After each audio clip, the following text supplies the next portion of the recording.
있었던 그리고 이제 기자님께서 앞서 보도를 해주셨던 내용에 지금 후속 보도로 여러 내용들이 나와서 그 내용을 같이 이야기하는 걸로 하려고 합니다. 네. 윤석열 비밀선거사무소 지난번에 제가 전해드린 적이 네. 있고 그게 이제 그 압구정동에 있는 가로수길에 있는 예화랑 네, 얘기를 했었잖아요. 근데 지금 얘기 나오는 걸로는 예화랑 말고 비밀선거사무소가 여러 개 있었다라고 네. 하더라고요. 네. 도대체 이 사람들은 몇 개씩을 가지고 있었던 거예요, 그러면 비밀선거사무소를? 일단은 확인된 거로는 이제 그 예화랑이랑 그다음 서초 양재 해서 총 3곳. 서초 양재? 네, 서초 양재까지 있었는데. 양재동에도 있었대요? 서초동에도 네. 있었고? 네. 뭐야 이 인간. 아니 아크로비스타의 그 코바나 콘텐츠도 비밀선거사무실로 쓰였다는 얘기가 막 나오는 판에 네. 거기 말고 또 서초동에 또 있었다고요? 네, 지금 현재로서는 서초동 같은 경우에는 사실 사무실까지는 저희가 좀 더 이제 취재를 해서 확인을 해야 되는 상황이긴 하지만 실제로 서초 팀이 운영되고 있었다는 건 있었고, 그러니까 강남에 있는 가로수팀, 그다음 서초팀, 양재팀 해서 총 3곳이 운영이 되고 있었던 거죠. 양재는 실제로 사무실이 있었던 것으로 확인이 됐고요. 양재팀. 네. 사무- 팀이 정말 많았습니다. 네. 제가 저기 강남팀 얘기는 제가 들었어요. 그래서 그 강남팀이 누구 말로는 압구정동에 있다. 누구 말로는 양재에 있다. 내가 그렇게 들어서 양재야? 강남이야? 이러고 있었는데 그게 둘 다 있었다는 얘기네, 네, 그러면? 네, 네. 야, 그러니까 제가 지금 그 무렵에 듣기로는 양재면은 저기 행정법원, 네. 가정법원이 있는데요. 그 근처에 네. 변호사 사무실 누가 쓰던 변호사 사무실 그 자리를 팀이 쓰고 있다. 그래서 양재 팀이 있고 그런 얘기가 있고 아니다. 압구정동에 딱 이제 한복판에 하나 있다. 한참 그때 그 얘기를 돌았어요. 그래서 양재에 있다는 거야, 압구정동에 있다는 거야. 그랬는데 둘 다 있다란 말인 거죠. 둘 다 있었다는 얘기다. 네, 이게 헷갈릴 것 같은데 어. 실제로는 어쨌든 강남, 양재, 서초 이렇게 해서 3곳이었던 거고. 심지어 서초동까지 있었다. 네, 그래서 이 곳들에서 지금 운영된 여러 행태들 같은 것들을 좀 짚어보는 시간이 될 것 같습니다. 네. 서초동에도 있었다. 네. 근데 사실 그 얘기 듣고 언뜻 떠오르는 게 그 무렵에 어떤 분이 그 저한테 제보를 주면서 그 선거운동 하시던 누구누구가 서초동에 왔다 갔다 하는 걸 내가 봤다. 아무튼 제보 주신 분이 계세요. 네. 그래서 거기에 주진우 변호사, 당시 주진우, 네. 지금은 국회의원하고 있는 네. 그 양반 사무실이 거기 있는데 혹시 거기 아니냐? 그랬더니 그 근처인 것 같다. 라고도 하더라고요. 그래서 그럼 주진우 거기 사무실 드나들었나 보지 뭐. 라고 그냥 별거 아닌 것처럼 생각을 했었거든요. 그랬는데 서초팀이 또 따로 있었다. 네. 야, 그런 거죠, 지금. 도대체 이 사람들은 사무실을 뭐 이렇게 많이 운영을 했지? 아니, 근데 저는 이렇게 선거 이번에 하는 거 보면서 보통, 그러니까 아무리 이제 선거에서 이기기 위해서 여러 전략들을 펼친다 하더라도 이렇게 대놓고 불법을 저지르면서 하는 거는 사실 위험한 부분이잖아요. 네. 언제 밝혀질지 모르고 언제 내부자에 의해서 폭로될지 모르기 때문에 정말 조심조심해야 되는 거고, 특히 대선은 더욱이 네. 통제할 수 없는 사람들이 많다 보니까 더 조심해야 되는 게 당연한 건데, 이렇게 지금 대놓고 불법을 저지르면서 이런 일들을 자행했다는 것 자체가 저는 도저히 믿기지가 않는 거예요. 이 선거판에서 이렇게까지 한다고? 그러니까 이 사람들이 정말 무지하게 운영을 했다. 아니 라고 무지할 보기- 리는 없죠. 이 사람들이 자기들이 변호사들이고 그러니까 검사들인데. 근데 뭐가 있냐면 특권 의식이 있는 거예요. 자, 상관이 내가 없다. 심판이야. 심판 상관이 마음대로 없다. 온 거야. 네. 그 혹시 그런 경우 겪어보셨는지 모르겠어요. 학교 다닐 때 우리 같은 경우는 반장이 이름 적어가지고 선생님한테 갖다 주는 경우가 있었다고요. 네. 그때도 있었어요, 우리? 이내 씨 학교 다닐 때도? 아니요, 저희 때는 사실 특권의식이라고 할 만한 게 많이 좀 사라진 때였죠, 이미. 예, 예. 그러니까 그때만 해도 반장이 뭐 떠든 사람 이름 적어 선생님 갖다 주기도 하고 숙제 검사를 반장이 하는 경우도 있고 막 그랬어요. 반장이 숙제 검사해서 안 한 사람 이름 적어와 말했다고. 그러면은 누구는 항상 그 공백이 되느냐 반장인 거야. 근데 선생님도 설마 반장이 안 해왔으려고 라고 생각하는 거죠. 반장인데 아무도 생각을 안 하는데 가끔씩 그거를 이용하는 애들이 있었던 거지.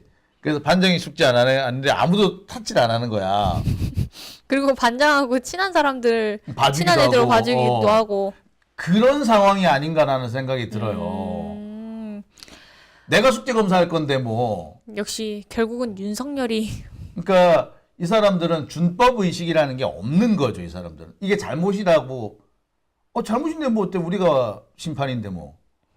그러니까 끼리끼리 봐준다라는 그런 의식이 특권 의식이 머릿속에 박혀있기 때문에 벌어진 일이 아닌가라는 생각이 드는데 그래서 지금 나온 게 몇 개? 하나, 둘, 세 개? 네, 3개인데 일단은 강남권부터 하나씩 보도록 할까요? 네.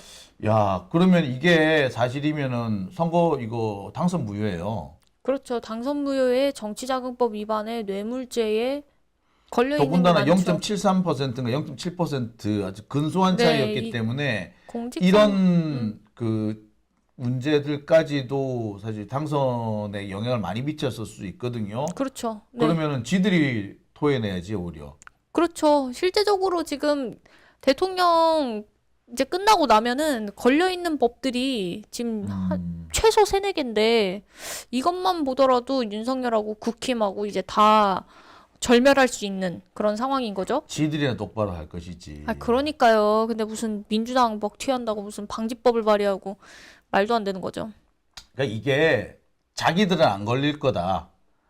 우리는 그렇게 했는데 안 걸린다라고 생각을 하는 거예요. 그러니까 김건희는 디올백을 박아다도 안 걸리는 거예요. 근데 지금 제가 아는 어떤 분이 그 옛날에 그 주변 사람한테서 저 티셔츠 한 벌을 받은 적이 있어요. 그래가지고 이 양반이 그때 티셔츠 그때 돈을 한 30만 원짜리 티셔츠였던 거야. 그것도 명품이었던 거지. 티셔츠 30만 원이면. 근데 그걸 받고 이 양반이 엄청 고생을 했어요. 실제로 기소가 됐어요. 벌금까지 냈다고 그러더라고. 그래가지고 또 이제 남편한테 엄청 욕먹고 거의 뭐 저거 이혼 당하기 직전 당하기까지 갔던 분이신데 그분이 엄청 억울해하는 거야. 난 30만 원 가지고 벌금 얼마를 냈는데 300만 원짜리 김건희는 저럴 수가 있느냐. 근데 이게 그럴 수 있는 것이 검사들은 그렇게 한다는 거예요. 검찰이 잡은 세상에서 뭐 그렇죠. 검사들은 뭐 자, 그래서 이번에 오늘 썸네일 이렇게 잡아봤습니다. 윤석열 당선 무효. 선거 비용 400억 토해내나. 제목을 바꿔볼까요? 선거 비용 400억 토해내 윤석열 당선 무효. 비밀 사무실 이거 좀 바꿔볼까? 네. 위치를 좀 바꿔볼까 하는 생각이 네. 갑자기 드는데. 자, 어쨌거나. 자, 오늘 준비한 내용을 좀 살펴볼게요. 자, 이게 요렇게 돼 있는데 요거 노란색 쓰여졌던 거하고 흰색 쓰여진 거하고 이거 네. 제가 뭐 위치를 바꿔볼까 하는 생각이 드네. 재밌을 것 같네요. 네. 자, 아무튼 자, 그러면 하나씩 짚어보도록 하겠습니다. 지금까지 알려진 거는 예화랑이었잖아요. 네. 그 예화랑 그 사진이 이번에 공개가 됐더라고요. 공개가 됐습니다. 네. 예. 그 예화랑 내부 사진을 보면은 지금 이게 3층을 찍은 사진이고요. 네. 그 예화랑에서 실제로 내부에 보면은 이제 사람들이 앉아서 회의를 할 수 있도록 운영된 그런 곳이고 여기에서 실제적으로 이제 주요 참모진들이나 뭐 윤한홍이나 장제원 이런 윤핵관들도 왔다 가고 그다음 중요한 사람들을 주로 이곳에서 많이 만났다고 합니다. 그 여의도 대합 빌딩에서 만난 게 아니라 이곳에서 많이 만나면서 대화도 많이 나누고 특히 이제 그 신용환 전 교수가 이야기했던 것처럼 TV 토론팀도 여기에서 운영이 됐다라고 하니까요. 예. 많은 사람들이 수용이 될 수 있는 꽤 그런, 널찍해요. 네, 그런 공간입니다. 그래서 네.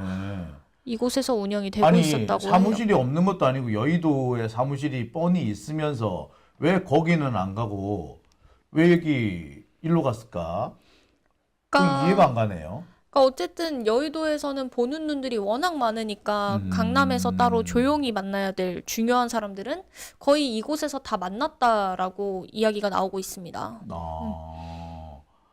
아니 그러니까 근데 사실 여의도에 그렇지 기자들 눈도 많고 근데 사실 그렇게 하라고 사무실 함부로 만들지 말라는 거거든요. 그 비밀리에 뭔가 하지 말고 네네. 그 언론과 국민의 감시 하에 놓이게 하려고 사무실을 공개하고 하나만 만들려고 하고 그 각 지역당 지구당별로 뭐 네. 도당 시당별로 하나씩 만들 수는 있으나 이렇게 정해져 있는 대로만 등록한 곳만 하라고 하는 거예요. 이렇게 감시 시민과 국민의 그 언론의 감시를 받기 수월하게 하려고 하는 건데 비밀스러운 장소를 만들었다는 그 자체가 왜 문제가 되느냐?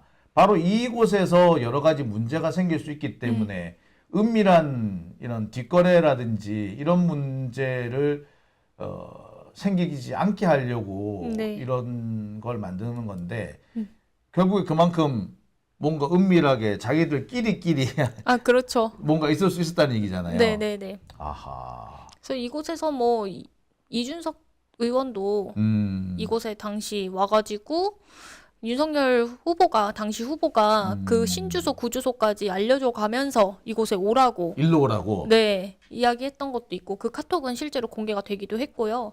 그렇게 해서 지금 어쨌든 윤핵관들이나 이런 중요 참모진들이 왔다 갔다라고 했으니까 그러니까 신용환 전 교수와 같이 실제적으로 그 윤석열 후보 캠프 내에서 그러니까 실무를 담당했던 사람 말고 아주 핵심 그 윤석열과 가까운 권력의 핵심층들만 모아서 이곳에 모여서 회의를 했다고 하니까 여기가 올해 진짜였겠네요. 그렇죠. 예화랑. 알짜배기인 거죠. 여기가. 알짜배기였겠네요. 네네네.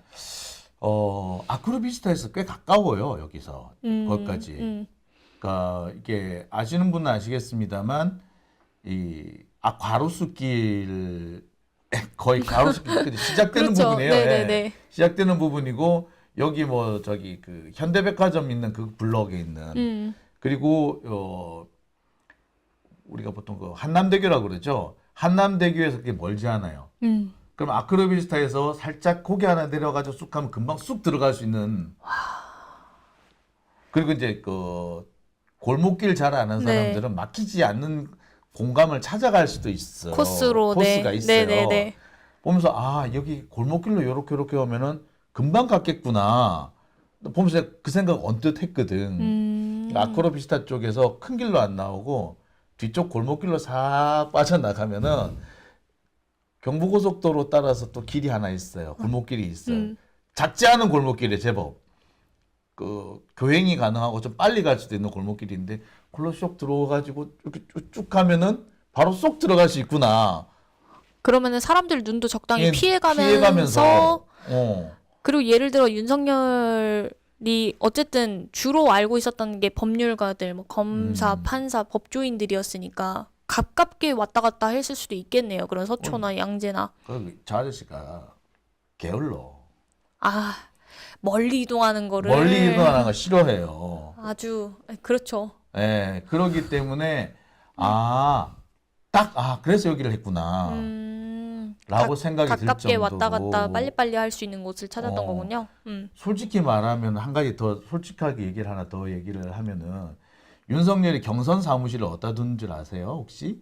어디? 그러니까 이거는 그 대선 지금 대선 사무실인데 네, 본선에서 한 본선 거고. 사무실인데 경선 사무실이 어디 있었느냐? 그 이마 빌딩이라고 아주경제에 있던 자리예요. 거기 있었어요. 아주경제가 있고 그 아주경제가 9층인가 거기 있고 밑에에 거기 두 개 층 내려가면은 거기에 거기에요. 근데 그 정도면은 내가 오며 가면 많이 만났을 거 아니야. 그렇죠. 실제로 이제 다른 사람들 정말 많이 만났어요. 김경진 의원이라든지 이완규라든지 사람 되게 많이 만났거든. 근데 내가 윤석열을 한 번도 거기서 조우한 적이 없어요. 경선 사무실인데요.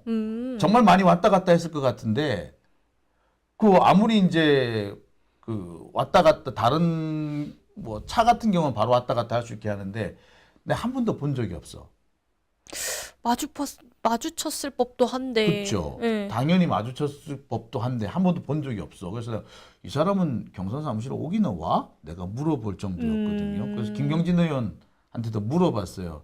김경진 의원하고는 제가 안면이 좀 많아가지고 의원님 혹시 오십니까? 후보님 오세요? 그랬더니 아예 오지 당연히. 그런데 씩 웃는 거야. 대답을 안 하고 그래서 어디 또 딴 데 아지트가 있구만. 그러니까 씩 웃고 대답을 안 하시더라고. 근데 그 기억이 나요. 그래서 이 예화랑 얘기를 하는데 했었죠. 이미 그러면은 사실 본선 전부터 쭉 아지트로 썼을 수도 있죠. 있는 꽤 거네요. 오래 됐을 수도 있죠. 그러니까 저기서 뭔 짓이 벌어졌는지 알 수가 없다는 거네요. 네. 주로 그럼 여기서 뭘 했대요, 그러면?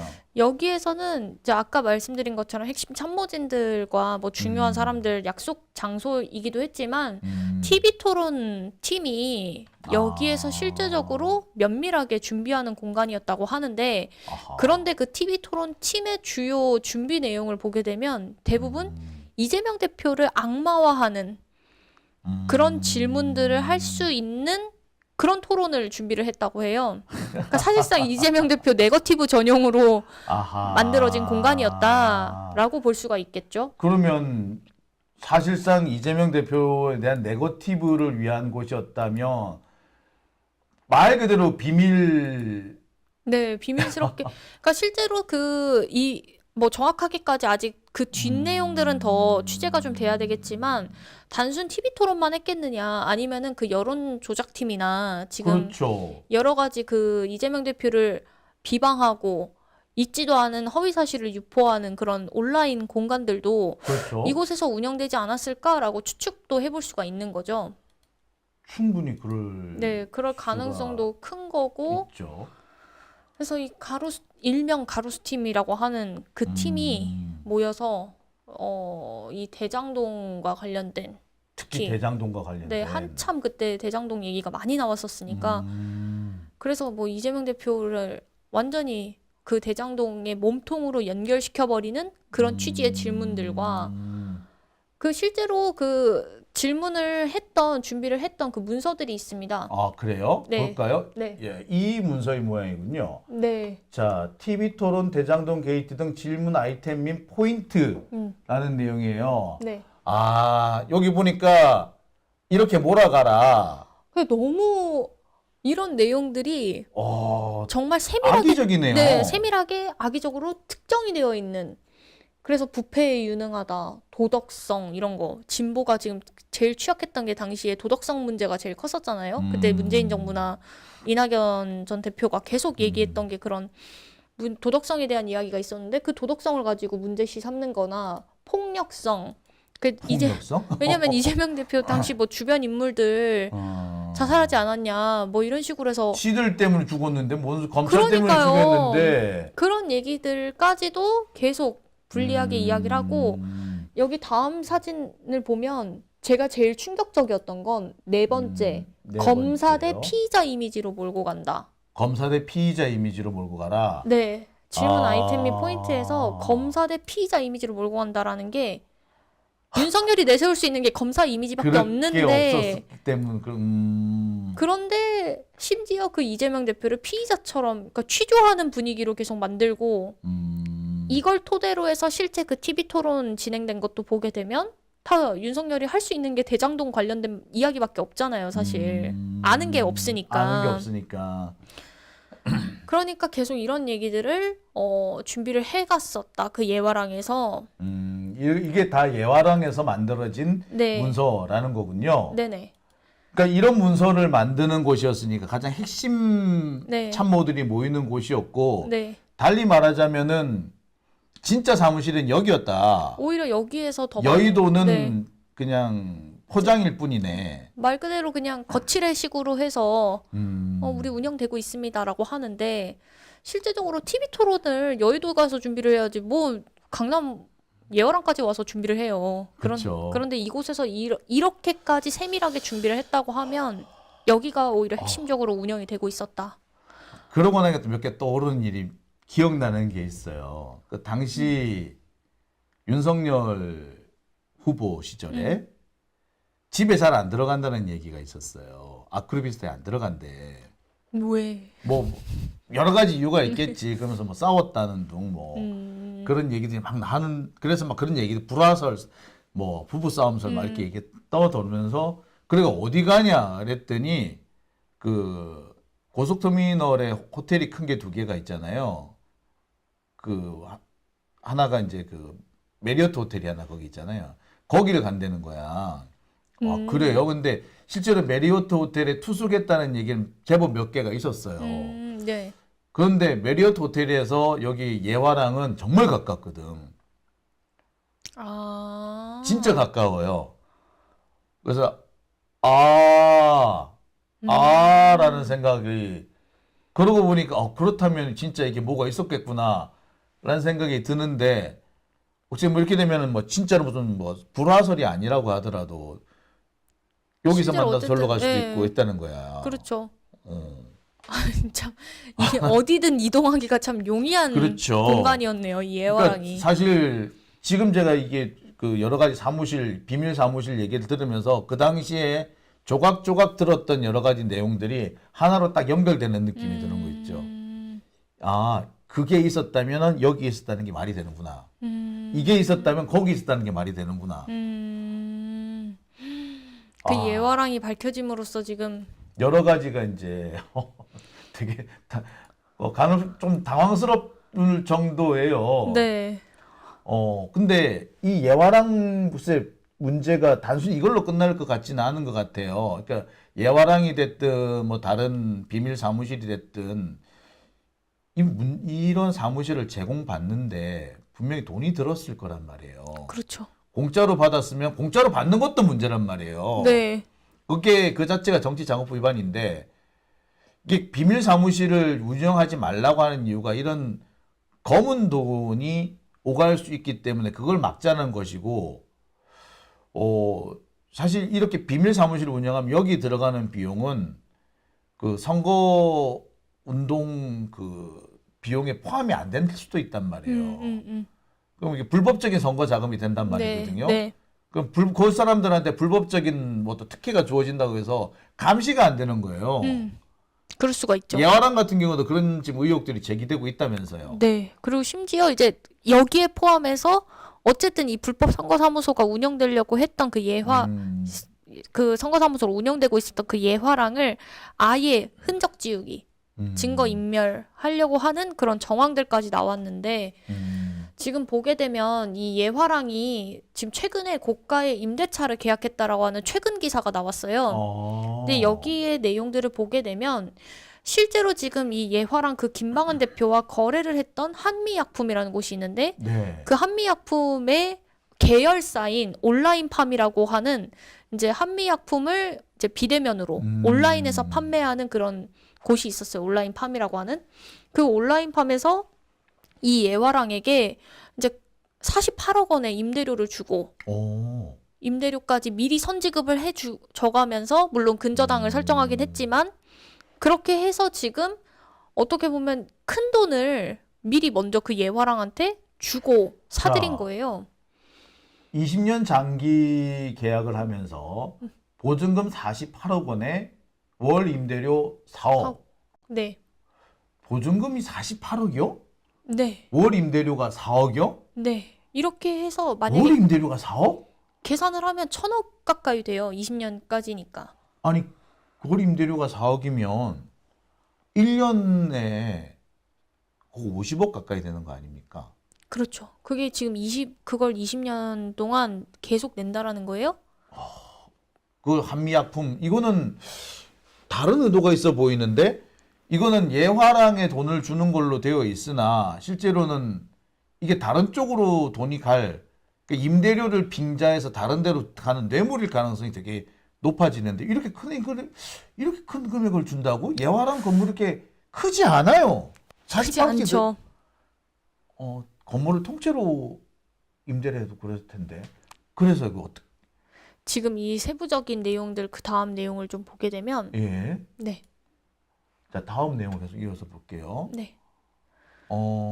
예. 네, 우선은 먼저 이 내용 전에 설명을 좀 드리면 네. 지금 이 한미약품이 지금 어떻게 돼가고 있는지 그 한미그룹에 대해서 잠깐 짚어볼 필요가 있는데 네. 지금 한미그룹이 경영권 분쟁이 있어요. 가족들 간에. 네. 보니까 그래서 뭐 모친하고 뭐 네, 이렇게. 모친하고 그다음 딸 그렇게 한 팀, 어허. 그다음 형제 한 팀 이렇게 해서 지금 둘이 붙고 네, 있는데 뭐 고소 고발전까지 한다는 네. 얘기. 예. 여기에 지금 그 한미그룹 안에 있는 그 계열사 온라인팜 지금 이 예화랑 건물을 구입한 그 온라인팜의 대표 이사가 지금 모녀 쪽에 붙어 있어요. 그래서 2, 3대 구조로 지금 싸우고 있는데 여기에서 지금 이번에 이 예화랑 건물 구입하고 나서 형제 쪽에서 업무상 배임 혐의로 해서 기소를 했어요. 모녀 쪽을.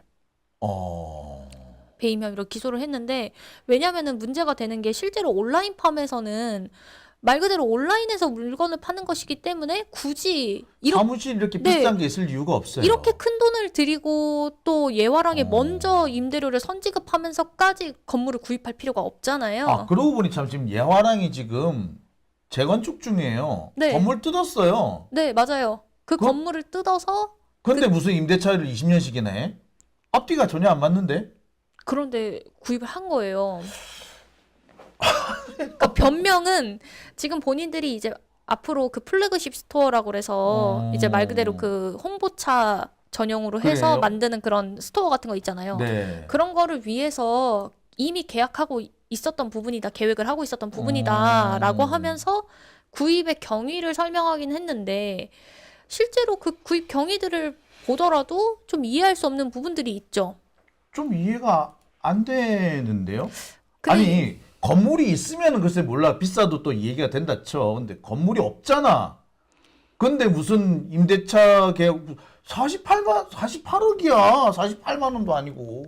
그런데 이 한미 그룹 아까 그 구입한 그 온라인팜 네. 쪽에 있었던 그쪽 팀의 그 모녀 중에 임주연 부회장이 있어요. 네. 이제 그 임주연 부회장하고 이 김방은 대표하고 둘이 연결되어 있는 게 하나 있습니다. 어떻게 연결이 되던가요? 그 SK 노소영 네. 그 노소영 대표이사가 지금 있는 미래회라는 곳이 있었는데 그 재벌가 사모님들이 모여 있는 예. 공간 그런 이제 모임이 있는데 그 미래회 일원들이었다고 해요 한때. 아, 끼리끼리 모이네. 그래서 지금 끼리끼리 모여 있는 상황에서 어쨌든 이 정권과 가까운 그러니까 추측을 해볼 수 있는 건 그 임주연 부회장 추측으로 해서 정권에 가까운 그 김방원 대표 쪽을 연결을 해서 어쨌든 비선 실세로 알려져 있으니까 뭔가 나름대로 돌파구를 마련한 건 아닌지. 지금 구조는 되게 전형적으로 뇌물이 가는 구조예요. 네. 그러니까 부동산 거래를 하면 큰 금액이 왔다 갔다 할 수 있단 말이에요. 큰 금액을 의심을 받지 않고 할 수 있는데 그 임대차 계약을 하는 형태를 해가지고 거의 지금 48억, 거의 50억 정도가 그러니까 임대료 4억에 월 임대료 4억에 임대 보증금 48억이면 순식간에 한 50몇 억이 간단 말이에요. 그렇죠. 그게 심지어 시작인 거고. 그게 그 더군다나 네. 1일짜리라면 네. 그 네. 시작이란 말이에요. 네. 그러면은 티 안 나게 50억이라는 큰 금액이 건너갈 수 있는 그렇죠. 그런 그 거시기가 된단 말이에요. 근데 문제는 지금 이 건물이 없어. 뜯고 없어요. 새로 짓는 중이야. 맞아요. 심지어 최근에 11월 18일인가요? 그 더불어민주당 그 명태균 게이트 의혹 그 조사하는 팀이 가서 서영교 의원이나 앞에서 막 다 이야기를 했었는데 없었어요. 그러니까. 건물이. 근데 이게 임대차 계약이 있다는 거는 뭐냐면은 임대차 계약을 위장한 뇌물의 거래인 네, 거예요. 네. 그러니까 근데 그런 비밀 게 있는 거죠. 대선 사무소, 비밀 사무소를 만들어준 대가로 무슨 이런 걸 받았거나 그게 아니면 윤석열하고 연결시켜주는 어떤 네. 연결고리일 수도 고리로, 있는 네, 거예요. 그러니까 네. 한미약품에서 윤석열한테 뭔가를 준 거야. 윤석열로 대표되는 그 검찰 집단한테 검찰 네. 적폐 집단한테 돈을 준 것이고 네.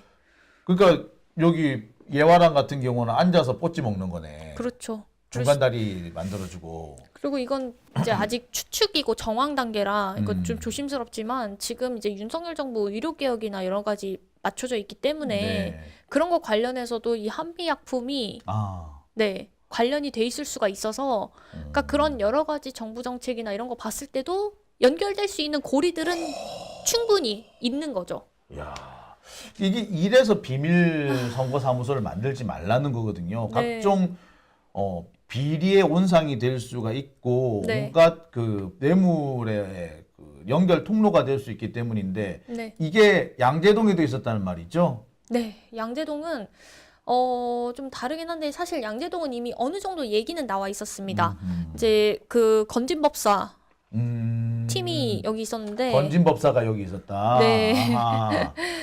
이제 사실 그 정확하게 제가 좀 실명을 좀 거론하는 게 조심스러워서 여기 여기 이 캠프를 실질적으로 운영하고 있었던 오 씨라는 사람이 있었는데 그 오 씨가 이제 건진법사의 처남인 김 씨하고 연결돼서 먼저 김 씨를 통해서 이 건진법사가 들어오게 된 케이스고 실제로 이 양재팀이 이게 사무실이 너무 조그매서 운영이 잘 안 돼가지고 1층 커피숍에서 모였었대요. 그래서 별명이 1층 커피숍 캠프였는데 여기에도 문제가 됐던 게 이제 윤석열 대선 후보가 한참 당시 이제 부산에 일정이 갔었을 때 일정을 갔는데 이제 그 오 씨가 갑자기 그 일정을 껴들어서 누구를 꼭 만나셔야 됩니다 해서 여기는 말 그대로 돌발 일정. 네. 무속 비선 캠프였네. 네. 근데 그 돌발 일정을 만들 만큼 나름 영향력 있는 사람들이다. 영향력이 있는 사람들이었고 실제로 건진법사가 문제가 되고 나서 이제 끝났는데 이게 지금 그 일정 그때 한참 윤석열 캠프 내에서 그 일정팀이 일정을 가지고 권력을 잡는다 해서 문고리 권력 문고리 권력. 네. 한참 얘기가 있었거든요. 근데 그 문고리 권력을 쥐고 흔들 수 있을 만큼 이 양재동 캠프도 영향력이 상당했다라는 야, 이게 참 거죠. 그러면은 또 이게 그 비선의 공간, 네. 그러니까 비리의 온상과 통로가 될 수 있는 공간이 하나 더 있었다는 얘기네요. 그렇죠. 예화랑은 오래된 그러니까 윤석열하고 꽤 오래된 또는 김건희도 미술이잖아. 네. 그러니까 꽤 오래된 통로였다면 여기는 새로운 통로였을 수도 있네. 근데 네. 건진법사가 사고 친 것과 좀 관련이 있을 수도 있겠네요. 네, 그렇죠. 그리고 예. 실제로 건진법사가 문제가 되고 나서 네트워크 팀이 해체가 되고 아하. 이 양재 팀도 결국 사라지게 되긴 했는데 커피숍 팀이 사라졌다. 사라졌지만 다 어디로 갔겠습니까? 어떻게든 어디론가 다 또 갔겠지. 붙어서 갔겠죠. 네. 예. 그리고 아까 말씀해 주셨듯이 주진우 의원이 포함이 돼 있었던 서초 팀도 있었다. 네. 이 서초 팀은 사실 아직은 사무실이 어디로 썼는지는 명확하게 나와 있진 않지만 이제 추측을 해볼 수 있는 거 아까 말씀하셨던 것처럼 그 주진우 변호사 사무실에 있었거나 혹은 그 아크로비스타 내에 있는 그 코바나 컨텐츠 쪽에서 모여 있었거나 아니면 강남 예화랑에서 모였거나 서초 팀이 네. 여러 가지 가능성은 네, 있겠군요. 있는데 실제로 서초 팀이 운영이 되고 있었다라고 하는 거는 이미 언론 보도에도 나와 있었고 이제 그 윤석열 캠프 내에서 이제 법 쪽에 인사들이 너무 많이 갔다라고 하면서 법률신문에서도 다뤘어요, 이 내용을. 네. 그렇게 해서 서초동에 있었거든요. 모이는 자리가 있었다면 법률신문에 눈에 바로 띄었을 거예요. 바로 네. 사무실이 근처에 있고 기자들이 그 근처에 있는데 워낙에 알려진 사람들이라 기자들한테 잘 알려진 얼굴이라 서초동을 돌아다니고 특정 건물에 자꾸 드나들었다면 금방 눈에 띄었을 겁니다. 네. 이 당시에 왔다 갔다 했다는 사람들 몇 면이 좀 있네요. 이완규, 손경식, 주진우, 네. 그리고 여기에서 서정배, 이원모, 송삼현. 네. 송삼현 저분은 참네.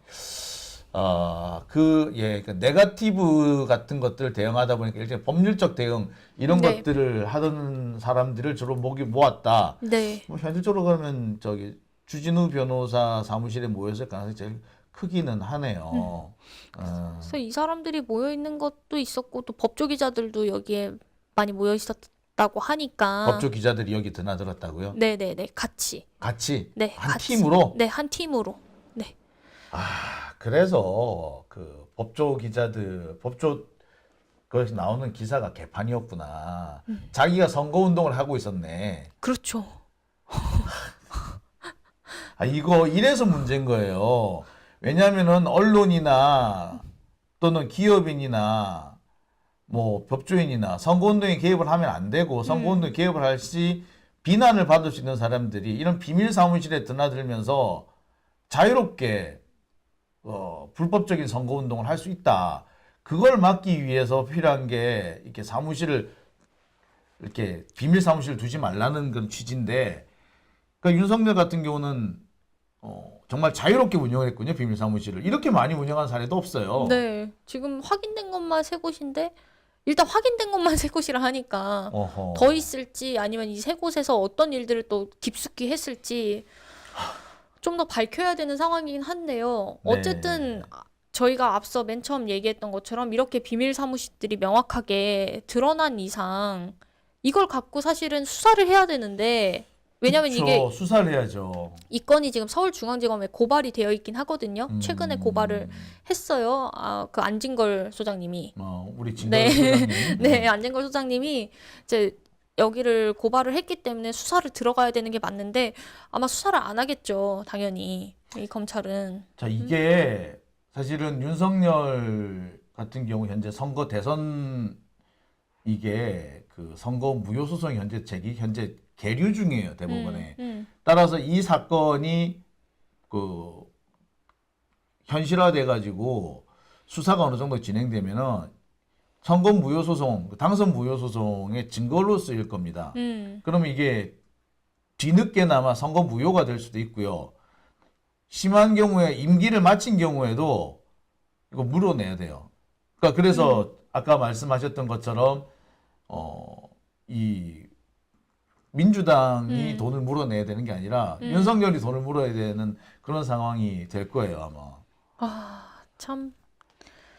근데 참 어처구니가 없네요. 예. 근데 이게 윤석열 정권은 이거를 사실 몇 년 전부터 기획했었어요. 그러니까 이재명 대표를 선거법으로 거는 이유가 선거법 가지고 뭐 큰 처벌을 하겠다라는 게 목적이 아니라 그 300억 또는 400억 그 선거 비용 보전받은 거를 물어내게 해서 민주당을 경제적으로 사실상 해체시키겠다. 이 작전을 사실 몇 년 전에 제가 저쪽 사람들한테 들었거든. 그래서 야, 정말 해도 해도 너무한다 니들. 내가 그렇게 얘기했었거든요. 근데 실제로 이게 그 실행이 되는 걸 보고 참 악독하구나라는 생각을 했었거든요. 근데 똑같은 논리로 윤석열이 이 돈을 물어내야 되는 경우가 생길 수도 있을 것 같다라는 생각이 드네요.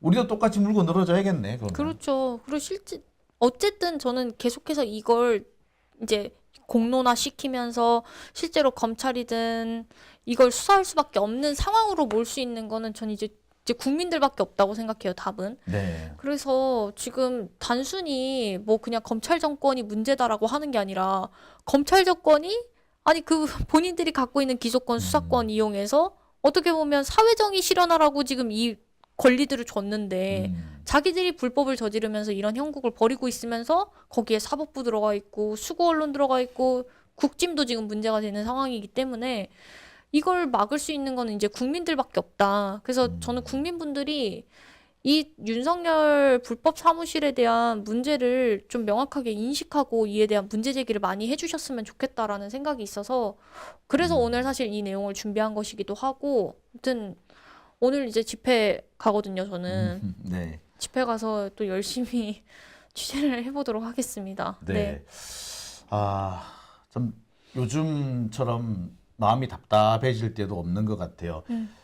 윤석열 정권의 문제점이 자꾸 드러나고 있고 저들이 얼마나 악행을 저질렀는지가 만천하에 공개되고 있는데 오히려 저들이 더 뻔뻔스럽게 나오는 걸 보면서 당장이라도 끌어내리고 싶은데 그 쉽게 되지 않는다는 거, 이게 참 답답하고 화가 나는 것 같습니다. 오늘 집회 잘 다녀오시고요. 네. 아마 이 방송 나갈 때가 되면 이미 갔다 오셨으리라는 네. 생각이 드는데 네. 네, 또 힘을 내 주시기 바랍니다. 우리 네. 많은 시민들도 함께 힘 보태 주셨으면 하는 바람 가져봅니다. 네. 자, 오늘 감사드리고요. 다음 주에 뵙겠습니다. 네. 다음 주에 뵙겠습니다. 네. 오늘 수고하셨습니다. 감사합니다.